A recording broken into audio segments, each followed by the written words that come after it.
everyone. Welcome to Reboot Conversations. I'm Gail Wald. I'm a professor of American Studies at George Washington University. I'm really happy to be here tonight to host this event, or this afternoon, or whatever your local time is, to host this event.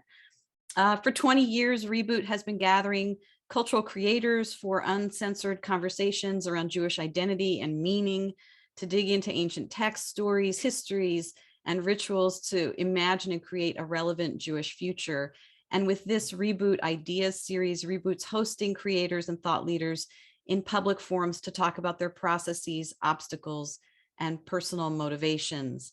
I met Nathan Salsburg 6 or 7 years ago, and I know him, knew him then in his capacity as a scholar of blues and an archivist, and I'm really excited. It was only after that that I came to know about his music. He really is a person who does it all, and I'm really, really thrilled to be here tonight for this conversation with him.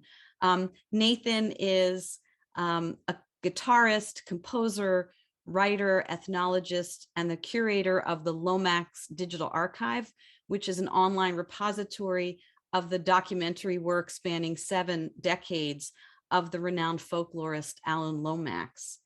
And as a musician, his most recent album is called Psalms. It's a collection of new musical arrangements of pieces from the ancient book by the same name. And in a very warm review in Pitchfork in August, Salsburg talked about occasionally feeling alienated by the culture of his religious upbringing in Kentucky, and that he had recently grown closer to Judaism on his own terms. And so today's conversation will give him a way to talk about some of that and maybe how that kind of worked in his project. And he'll be in conversation with Reboot's David Katznelson, known to many of you as the CEO of Reboot. But before he was CEO of Reboot, David had a 30+ year of history in the music industry. He's a Grammy-nominated music producer. He worked as vice president of A&R at Warner Brothers and as the head of the independent label group, the Birdman Recording Group. He's also founder of 2 of Reboot's most successful initiatives, the Idelson Society for Musical Preservation and the Dawn Festival, a Shavuot celebration that originated in San Francisco and has since moved online.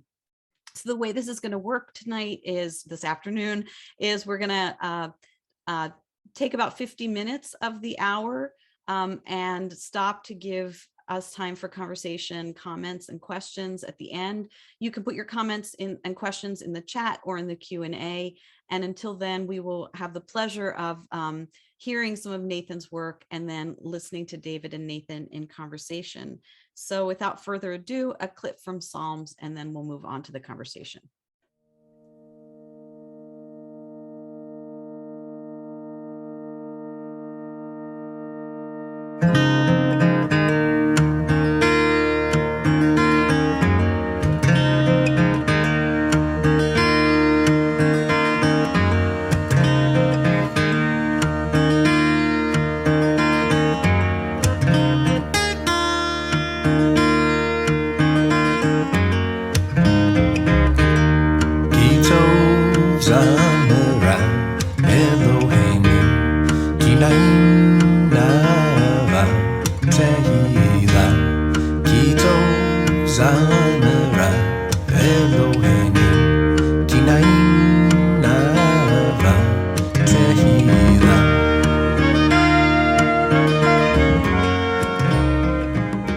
Nathan, can you hear me? Can you hear me? I can. I'm calling in from San Anselmo, right outside of San Francisco today, and you're calling in from Kentucky. Yes, outside of Louisville, Kentucky. All right.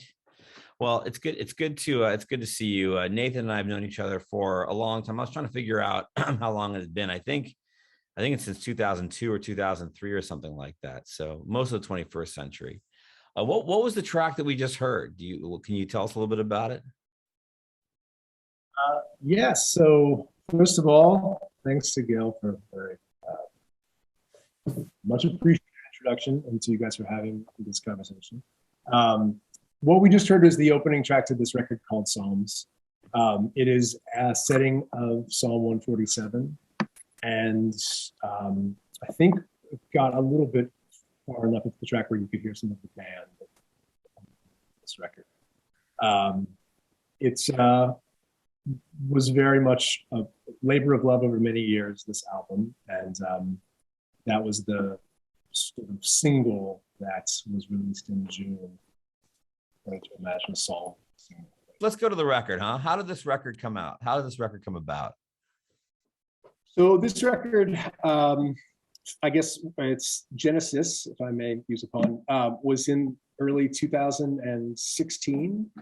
I guess even earlier than that. There was a record that I was turned on to in 2007 by the name of Darcho, made by these two, at the time they were two Orthodox musicians living in LA. Their names were David Brooke and Jonathan Harcum. And I was turned on to this record and it completely blew my mind. It was the first kind of contemporary Jewish record that sounded like something I would have wanted to make. Certainly it was something I wanted to listen to. And it was these very beautiful, very spare arrangements of specifically, devotional, liturgical hymns, some nigunim, all kind of in the Hasidic tradition. All the melodies were traditional. They were played on acoustic guitar, electric guitar, trumpet, very sort of soft, whispery vocals. And it completely knocked me out. And it was, for many years, I harbored the idea of wanting to do something like that myself.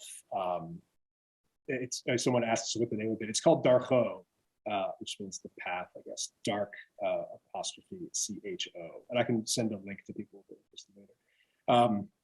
But in 2016, I was just feeling a hunger for an engagement with Jewish text, some kind of Jewish creativity, something that I could engage myself with as a maybe say meditational practice or devotional practice, which I didn't have anything of the kind in my life. So I started getting up a few times a week and opening a bilingual songbook with the Hebrew, with the English, and the transliteration, and just sort of at random searching for compelling lines of text that I would then copy over to another page and just start sort of wrapping melodies around them. And if I got enough text from an individual psalm, that I was those would gel into if it was singable, then it sort of became their own songs. I did this for a number of these things, and the ones that I felt like worked the best turned into the record. That's great. I mean, what was it about 2016 that made you decide that you wanted to do it then? What was going on?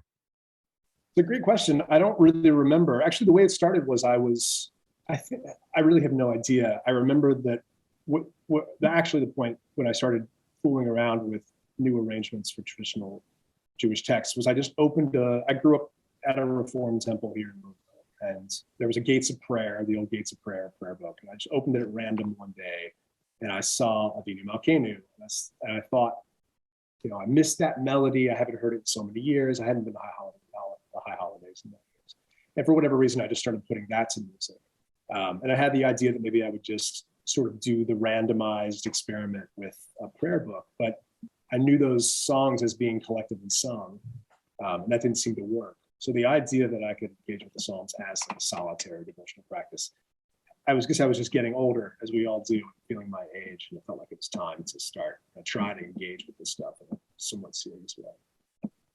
So you engaged with it with this record, but it was not just you; it's a whole cast of characters. Can you tell me how you put all of them together? And I know from the back of the record that a lot of these people probably don't come from the same Jewish background as you do. Did you become like kind of the rabbi and stewarding, explaining to them, okay, we're about to do these songs and this is what they mean? And how did all that happen? How did those recordings come about with that cast? It started very much as kind of a solitary activity with my guitar arrangements and singing. And I actually initially didn't think I was going to be the singer. I'm not a singer. I don't fancy myself to be great. I didn't have anybody chicks as a singer. But as I read further in Psalm book, and again, I had very, very little experience with the Psalms. It wasn't something that we learned in religious school growing up. It wasn't like I went to, Reform Sunday school. Didn't learn them at summer camp.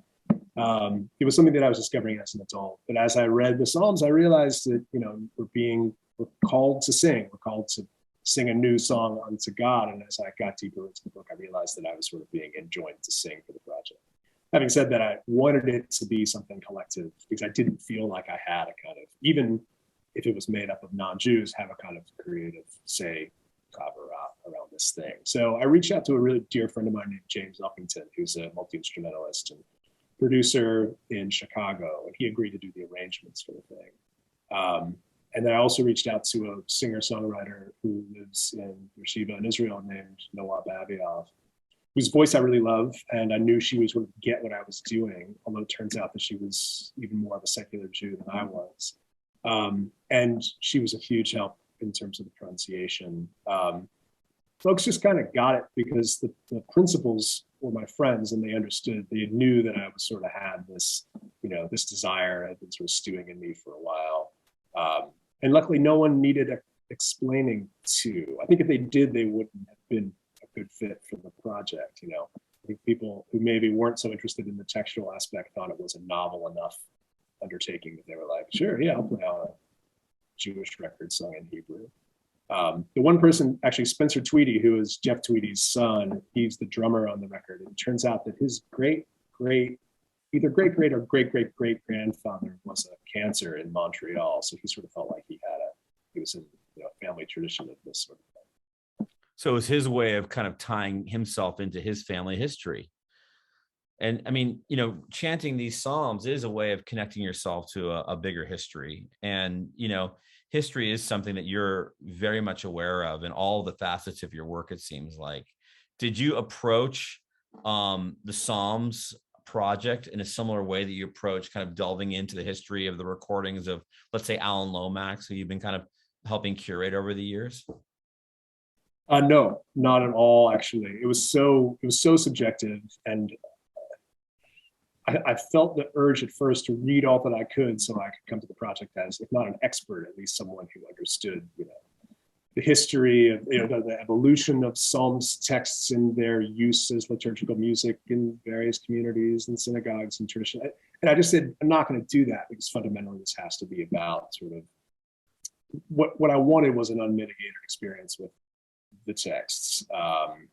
And because for the first time I sort of felt like, this is sort of an ugly word, but I felt like they were sort of mine to mess with. I mean, with my work with the Lomax material, so many people, the Lomaxes collected these songs because they had the idea that they would be sung and played by Americans all over the country. They would be preserved and then, promoted as America's, the great Native American, so to speak, Native American folk tradition, the Native American ballads that were being so sort of unconsidered in the 20s and 30s and considered like trash. And I'm getting sorry, but I start combining the two, I get confused. But the idea for me is like the material that I work with at the archive, I don't want to mess with it. I love the performances so much. I love the artists so much that I don't feel like I have I just don't have a creative desire to add my stamp to those songs. Whereas this was something that I felt like maybe came to the Psalms with maybe less baggage than I would say, fiddle tune from East Kentucky that I might like to learn. And we're gonna get to your archival work later on, but let's stick with this record for a second. You when you're touching the source, when you're touching any kind of poetry or anything in a very deep way, often it will kind of change you in a way or set up some sort of aha or just something that sticks with you and as you go on in life.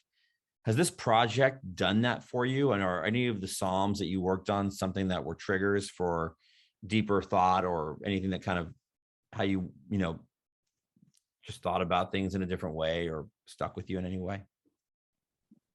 I do think that the experience was an inspiration to cultivate a greater Jewish practice in my life, which is not extensive by any means, but my wife Joan and I, do Shabbat as often as we can. We light the candles, we say the motzi, we do Kedushin, and I try to keep my phone turned off on Saturdays. Then we do Havdalah. And I don't think I would have been inclined to do that if it weren't this feeling of reconnection with what was for many years for me a very, very crucial part of my identity. Again, I grew up, in fairly, fairly religiously going to Sunday school, and I went to Jewish summer camp, which I was very into. But all of my connections at that point in my life were fully, affected. They were all emotional. The music, the activities, the sense of identity, all that stuff was affected. And I wanted, as I came back to this stuff through this project, came back to the stuff meaning some kind of, Jewish practice or Jewish engagement, coming back to it through this sort of creative lens or creative route, it did stir a greater desire to act more Jewish in my life. And one of the reasons I appreciate Judaism is that you don't have to believe, you have to act first. We're commanded to do, that we're not commanded to believe. So I'm glad to have the doing a part of my life again, or for the first time. You say you're not a singer, and so the first thing you decided to do was sing in another language than one that you're typically accustomed to speaking. What was it like singing in Hebrew? What was it like jumping into it? Yeah, it's kind of a hedge in a way. I mean, you can hide behind, certainly, I mean, I'm certainly not a songwriter. I'm even less of a songwriter, a lyric writer than I am a singer, but it was a joy to sing Hebrew again. I have such fond memories of singing those kind of robust, over the top, sometimes extremely cloying, summer camp, what they call American Nusach, the Debbie Friedman and Jeff Klepper stuff, and summer camp in the early 90s. And to have the chance to sing in Hebrew again, but to sort of do it on my creative terms was really an extreme joy. I loved doing it. And it made me eager to do more of it. I would love the idea of singing this stuff with a group. I haven't experienced that yet. But personally, it was a great just sort of sense of reconnection with that experience. Was there any feeling about releasing a Jewish record in the time that we're in right now, given the high stakes of, like, there's anti-Semitism, there's all this there's all this crazy stuff going on with Judaism, with a lot of different kinds of different groups and how they feel about it. How did you feel about releasing a record during this period of time? Because it was underway for so long, I think I started doing the basic tracks in early 2019. So it was still squarely in the Trump era when I actually started recording the music. But when I realized we had a release date, it was coming after the birth of our child, and then after 4 months after the most recent conflagration in Israel-Palestine, and it all seemed like the right time for me on a geopolitical level. For what it's worth, I felt like I was glad to have the opportunity to make, however small, a contribution to a more nuanced sense of what Jews do, or what Jews can do, American Jews can do. They're in terms of celebrating or plumbing their identity, that their American Jews' identity need not be pegged, as the late great Tony Judt said, to Auschwitz in time and Jerusalem in space. So I was glad that it came out when it did. Not that I expected it to have any effect, but it felt like for me, it was a nice way to say, like, I'm more than this, I'm more than the caricature. And also it was just exciting to be able to, to be quite honest, I was really excited for the record to come out when it did, because I was like, you know what, we're going to have a kid. I won't, all of my personal aspirations, all of the ideas about whether it's going to be well reviewed, or whether people are going to like it, or whether it's going to sell, all of that will go out the window, because my ego will be so fractured, so shattered by the experience of having a child. But I was so tender, it just turned everything up to 11. And I was so glad when the album cycle, so to speak, was over. So I can sort of stop thinking about it making its way through the world. Well, I'm thankful for you thinking about it a little bit more with us today.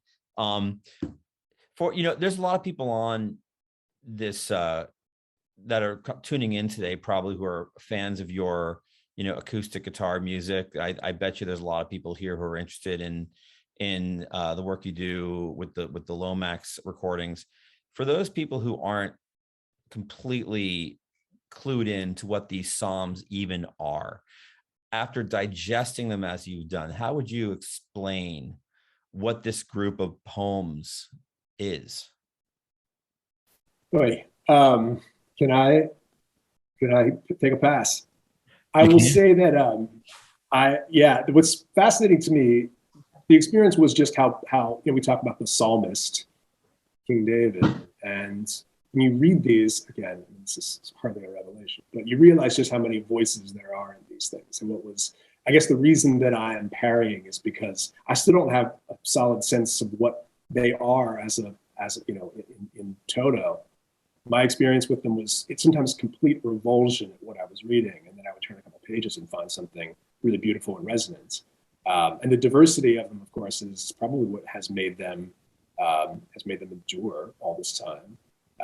But there really were the idea that these could all have been written by a single psalmist. Of course, I mean, here probably considering that, but it is the idea of the multiplicity of ways of interacting with the divine, or potentially all of the psychological, the potential psychological states one could be in when interacting or wrestling with the divine, are all on display in the Psalms. So in a way, I felt like I made a particular record. I wouldn't do another one of these, but I made the particular record of the particular songs that felt resonant at the time. I could go back in a year or 5 years and 10 years and find totally different material to suit maybe where I would be then, my position vis-a-vis my spiritual needs or my family needs or geopolitical needs or whatever it is. That's why it's so hard to sum them up in any meaningful way. When you were reading them, was there a translation that really hit you, or were you just going for whatever you found to read? Yeah, it's a good question. I mean, so the book that I used when I was doing the work of transcribing and selecting and transcribing, because I'm not a fluent Hebrew speaker or pronunciator, I used the Art Scroll text, which is Orthodox, and all of these lines have glosses and make it very clear that the editors know what's being said. There's very little room for perhaps analysis, someone like me coming in and reading. But because it was the book that I used, and some of the translations were actually very beautiful, but for the record, I went to Robert Alter, and because I loved the idea that he had about his translations, he wanted to make the Psalms seem, and when he did the Torah too, he wanted to make them seem ancient. He wanted the language to translate as to come at us from a great deal of space and time. But when I read those, I didn't want to make the commitment to his translations either. So I went and looked at the JPS version from the 80s and found some beautiful things there. So when I actually when I pressed the record, the liner notes are a composite. The English translations are a composite from the Art Scroll text, the JPS edition, and the Alter. Mostly JPS and Alter. That's a Art Scroll. Long answer. Well, I mean, and we have an audience member who says the Steinsaltz is a great translation, a bit more modern, but from a traditional Orthodox viewpoint, and that's true of the Talmud that they do as well. What I love about Robert Alter is that you're talking about time. He definitely loves to explore, the on the ground ideas of where these things were done, when they were done, how they were put together, and all that kind of stuff. And I think he does a great job of that. I've been a fan of his 5 books of Moses as well. I thought he does a great job. Well, that's great. Is there a psalm that sticks with you more than any right now as a new father, or as somebody walking the earth? Actually, it's a great question. The second psalm on the record, which is Psalm 19, and forgive me because I baby brain, I'm not able to recall the English translation immediately. But I was looking at the chapter of song, Perek Shirah, which I saw written about in a Gershom Scholem essay a few months ago, when the compilation, the mystical compilation of all of the prayers and blessings said by nature, basically to God, drawing from biblical sources, I think sources from the Mishnah. Anyone can correct me. I'm by no means an expert, but the first 2 lines of Psalm 90 showed up in the Perek Shirah as said by, and I wish I could, I always want to say the thick clouds. It wasn't the thick clouds and the light clouds appear in the picture. But there was a natural, some natural element that was reciting the first two lines of Psalm 90. And given, the moment, having had a child in this season, thinking about the climate catastrophe and returning, I have been to the Perek Shirah and looking at, thinking about the natural elements and their own covenant with the divine, and perhaps having their own utterances and their perhaps favorite prayers. I keep hearing those first two lines, which are one can hear, can read in the book or listen to my version. But those are constantly turning in my head. That's amazing. Looking at the time, I want to turn a little bit more to some other the work you do. I don't want to kind of compare the two. You've spent decades now working with Alan Lomax's recordings and now John Lomax's recordings, or excuse me, both of their recordings for decades. A lot of what they recorded were gospel hymns that had been done, all around the country, different parts of the early 20th century. Do you connect it all with what you were doing with the Psalms to what these voices that we hear in time, taking their traditions and feeding them through their communities as anything similar? Do you see that as a similar thing at all? Yes, one of the motivations for this project was that I love specifically African-American sacred music, sacred vernacular music, specifically thinking about the early Jubilee quartets, black shape note singing. The Lomaxes are known for their blues recordings, but I think that the sacred material they recorded, the Sanctified, Holy Rollers recordings from all over the South, which were both commercially issued by the Lomaxes, are some of the most powerful music there is. Of course, in the African-American experience, those songs function function at a range of application that I could never experience myself, in terms of them actually being, as Alan said, kept them human in the face of untold oppression and dehumanization, barbarity. And I think that music is the most powerful music that this country has created. And I would never, it's not that I've missed something similar in a Jewish experience, but, and I should say too, I really love a lot of Southern white gospel hymns and, the songs that came out of the Great Awakening and the tent revivals and all of that. And they represent a worldview, they speak to a worldview that I find anathema. I just think it's, in many ways, it's profoundly problematic, especially in its expression in a contemporary sense. But in terms of the power of that music, there's kind of nothing to compare with it. And the fact that I didn't know anything, there are some very beautiful cantorial recordings from the teens and 20s and 30s that I love, but I don't hear them in quite the same. That's, in a way, that's art music. It's not folk music in the way that the stuff that the Lomax has recorded was. So that was an inspiration to try to make something that at least personally had a similar emotional resonance. Yeah. With the Alan Lomax and the John Lomax archives, what are you up to right now? Well, right now we have been trying to raise money for some time to digitize and catalog, which means basically, identify the performer, the recording location, recording date, all of the metadata attendant to particular recordings, and make available through our website the 80 hours of Texas recordings made by John A. Lomax between 1933 and 1945 or so. We launched in this past April the Lomax Digital Archive, as Gail mentioned, which is a drastic improvement to our old online archive, so to speak, which was profoundly out of date and impossible to use in contemporary, on the contemporary web. But our mission, we have all of the recordings that Alan Lomax made from 1946 to 1991 available through our site. And we've been working to raise money to go back to the earlier recordings that he and his father made under the auspices of the Archive of Folk Song at the Library of Congress, as you well know, and make that material available. So The Texas stuff is maybe the biggest collection that we have to deal with from John A.'s recordings. So John A. was the father, of course, and his first interest was in cowboy songs as he was growing up along the old Chisholm Trail in Central Texas. And he started making recordings in 1933 with his 18-year-old son, Alan. Of course, Alan's career went much further and much deeper. But because most of Alan's recordings are digitized and available now, which we've been working on for almost 20 years, the John stuff is now our priority. Got it.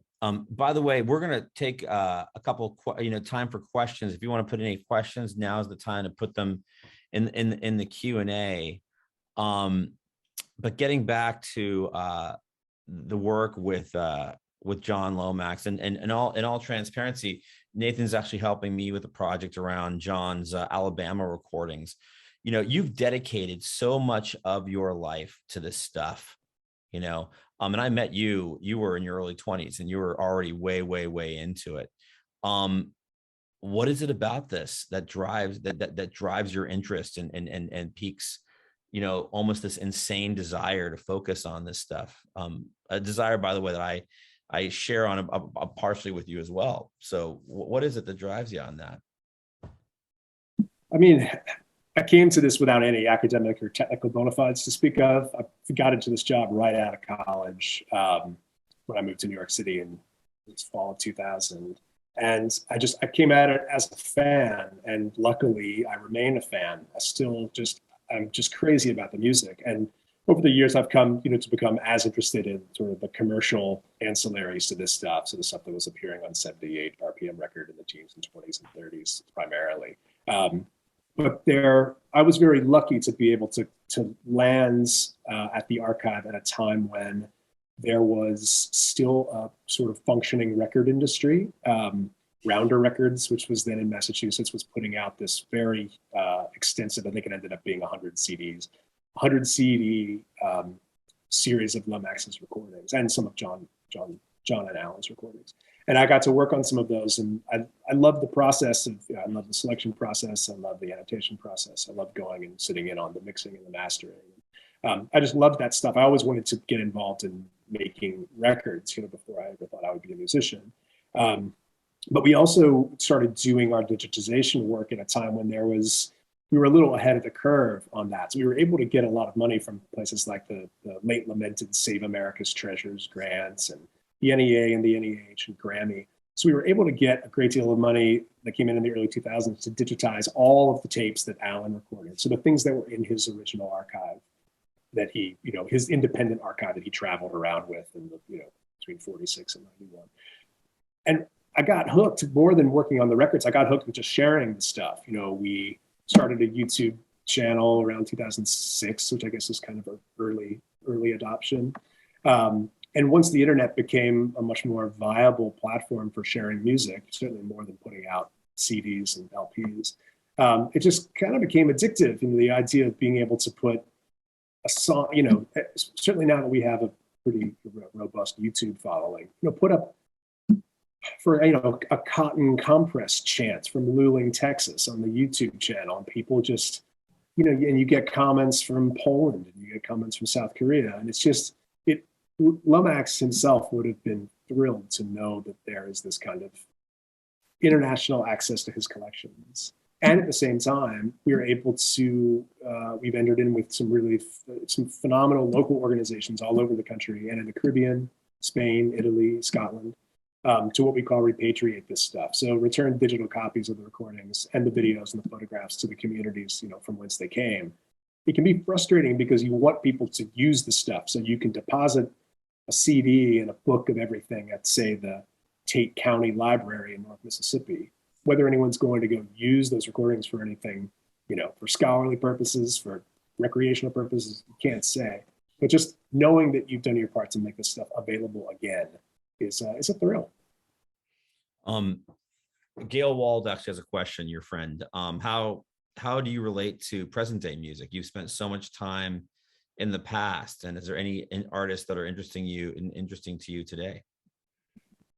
Yeah, certainly. I hope I don't have to name them, but yeah, I feel really lucky at the same time to exist in a pretty, active and thoughtful and creative music scene, a number of people who are on the Psalms record.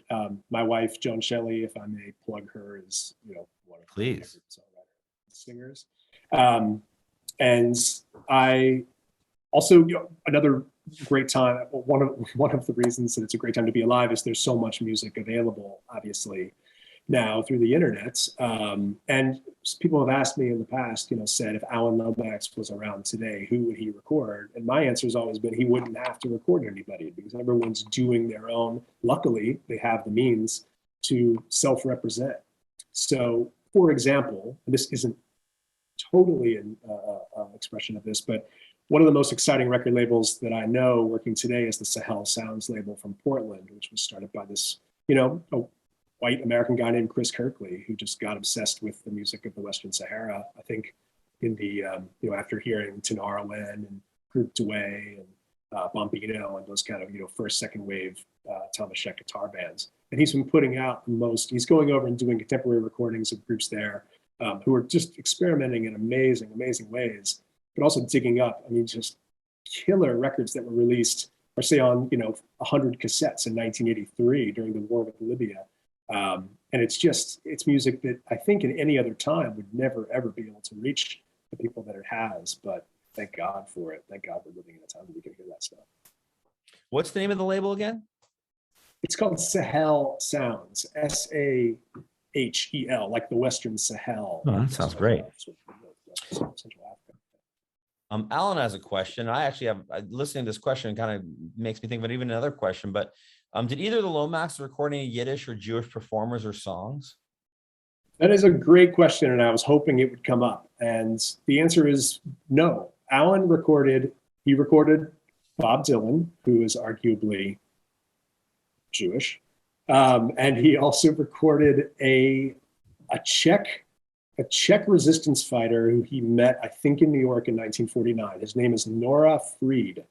And I've tried and failed to find anything on this guy. And he sings a couple of partisan songs in French, and he sings a song about the French transit camp, Drancy, which I think he was in. I think that Drancy was liberated before he was sent east to a concentration or death camp. But that's it. That's the only instance, and it's not particularly Jewish. He just was a Jewish partisan who ended up in France and somehow wasn't deported and killed. I think John Lomax, there's not a lot of evidence about this. I have a feeling John Lomax wasn't entirely a fan of the Jews. But Alan, of course, he knew a lot of Jews in the folk revival, folks like Izzy Young and Mo Ash at Folkways. He was the son of the great Yiddish author Sholem Ash. But I guess Alan figured that Jewish music maybe wasn't folk enough for his taste. And I think he also maybe realized that the American Jewish experience, at least in terms of Yiddish culture, was already really thoroughly documented in the teens and 20s on 78s, between klezmer and cantorial recordings and all the Yiddish folk songs and Yiddish theater stuff that came out on 78. There is a very interesting, I'll try to keep this short. No. Alan was involved in the first LP series devoted to what we would now call world music. And Columbia Records started releasing it in 1951. Goddard Liebenson at Columbia Records funded the thing, not very much, but it was called the Columbia World Library of Folk and Primitive Music. So many aspects of it down to the title are problematic today, but there think he ended up releasing, there were 18 volumes that came out, and only a few of them were made of his recordings. There were ones from East Africa, West Africa, Papua New Guinea, France, India. But one of the volumes was compiled by an ethnomusicologist named Edith Gerson-Kiwi, who lived in Israel and who had made recordings of Mizrahi traditions, both in Morocco and in Israel. And she had put together a sequence for release in this set. And our colleague, Judith Cohen, who's a scholar of Yiddish and Ladino and Spanish music, she teaches at York University in Toronto. She's done some research into Gerson-Kiwi. I haven't seen her paper yet. It's fairly recent. But there was this record compiled, and it would have been the closest thing that Alan got to being involved with Jewish music. But it never came out, and we're not sure why. We know the tapes are still maybe at the Hebrew University Archive, but a fascinating story about which I really want to know more. And you haven't heard them. You haven't heard them. I've heard a few of them, and they're beautiful. They're beautiful. They remind me of some of the recordings that came out that Devin Bhattacharya, the musicologist, recorded of Mizrahi traditions in Jerusalem in, I guess, the 50s. But yeah, I only heard a few of the Gerson Kiwi recordings. Someone is saying that they're great. Is that a reference to the Gerson Kiwi stuff? I think so. Oh, Devin Bhattacharya. Oh yeah. They are great. We're slowly coming to the end of our time together. I do think that's interesting though, with all the gospel music, with all that music that they recorded there. I mean, obviously there's a lot taken from the Old Testament, the Torah, which is the Old Testament, to a lot of these traditions in the South and things, and there is a connection there. But I mean, you know, right now we are dealing with the big issue of who was getting recorded and who was not getting recorded back in the 20s and 30s, and I think in a lot of ways the Lomaxes were right in who they were targeting to make sure that the culture was preserved, you know. That's a great point. And something that we keep finding is that, especially as I move further into the 1940s with the Lomax's gospel recordings, in particular, Alan Lomax, and again, this might be a little too granular, but Lomax was involved in 1941 and 42 on this project called the Coahuila County Survey. And it was a biracial or multiracial collaboration between the Library of Congress and Fisk University in Nashville. And the musicologist John Work, musicologist and composer John Work, and two sociologists named Lewis Jones and Samuel Adams were involved in the project. And Alan was in charge of the recordings. And Alan so he's the only white guy with these three other black professors at Fisk, and the idea of the project was to study cultural change and social change in the heart of the Mississippi Delta, which had already experienced a great deal of migration, and the automation of mechanization of agriculture. So, and the war, of course, was around the corner. And Alan was insisting on recording the spirituals, was recording old-timey, old-timey quartets and congregational singing. And a lot of the preachers who they visited there, and the congregations were not interested in performing. They would have to recreate the music that Alan wanted to hear. And he found what he was looking for out in the sticks on plantations like one called Lula in North Mississippi. But the fact is that his collaborators, they knew that the music that Alan was after was already seen as, pretty hoary stuff. And of course, the Black communities, they weren't interested in preserving things for the sake of authenticity. They were interested in a modern in adapting their music to suit their modern experience. So as thankful as we should be that the Lomaxes recorded the depth and breadth of stuff that they did, specifically in the American South, a lot of that music was, in some sense, not a lot, it was on the verge of extinction. And in some sense, it was being recreated to suit their needs. Thank God we have it, certainly now, but it's an interesting dynamic. Well, it's interesting because I'm having a daddy brain right now as well, but it was Fisk University. It had that quartet.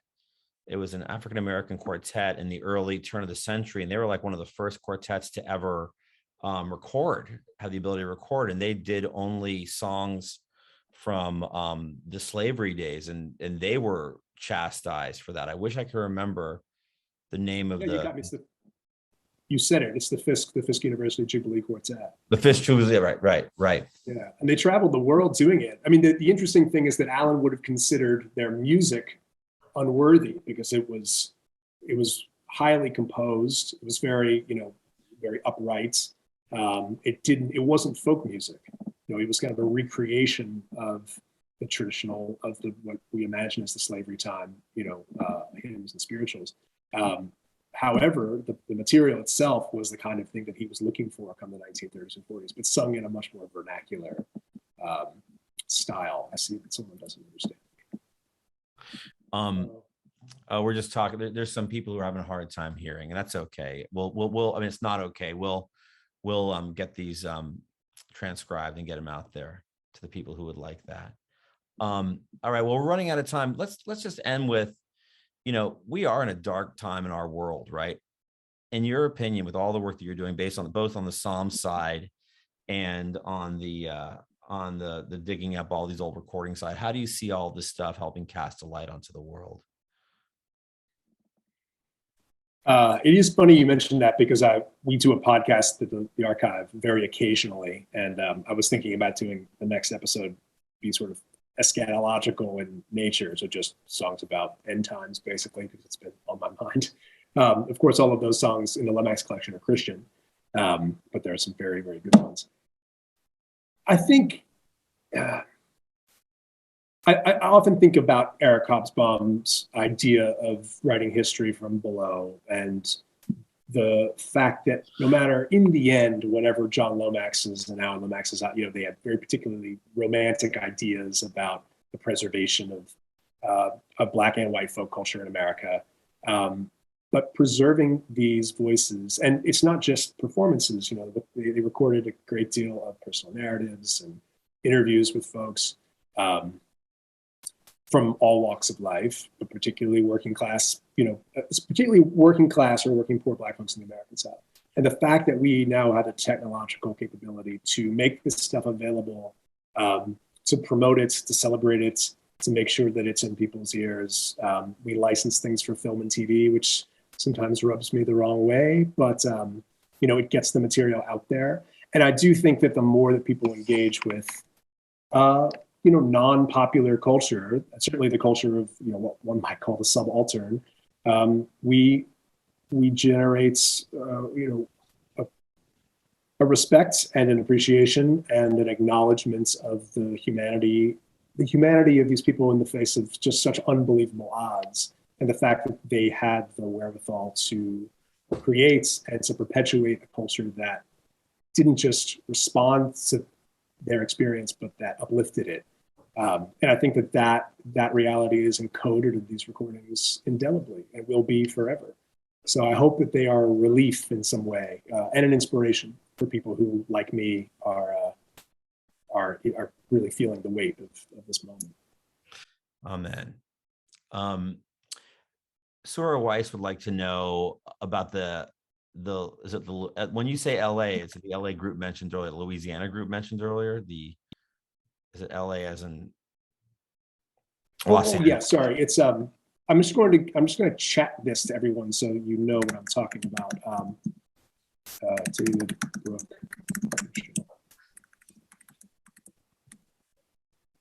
Sorry. And after you do that, I'm going to ask you, because we're running out of time. Well, first of all, thank you. There it is. Thank you so much for taking time away from your music and your archival stuff, and most importantly, raising a newborn, a young child, to be with us today. It's I really genuinely appreciate it. This is the first sort of Jewish. I haven't had a lot of Jewish interaction around this record, so this is a real thrill. I really appreciate it. And you did us a favor by recording yourself playing one of the songs, and I was hoping you could introduce it for us, and then you and I are going to fade out and let your music take over. Yeah, so this is a psalm that I knew totally through a Christian lens.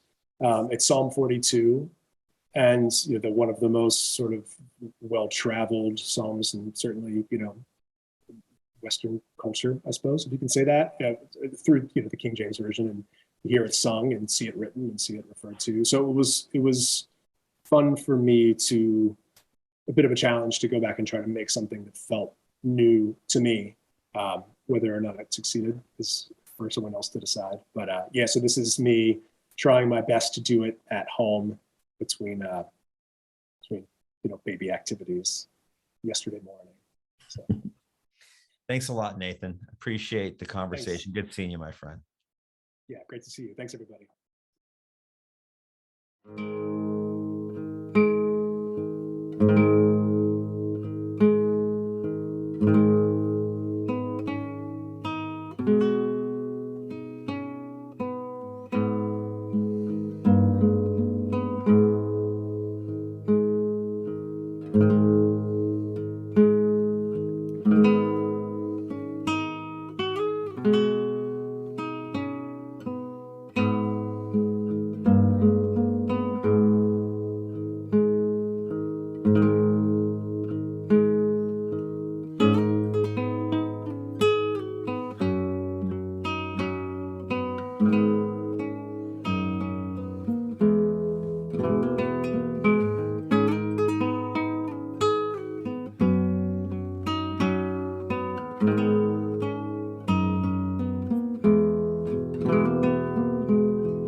Alafike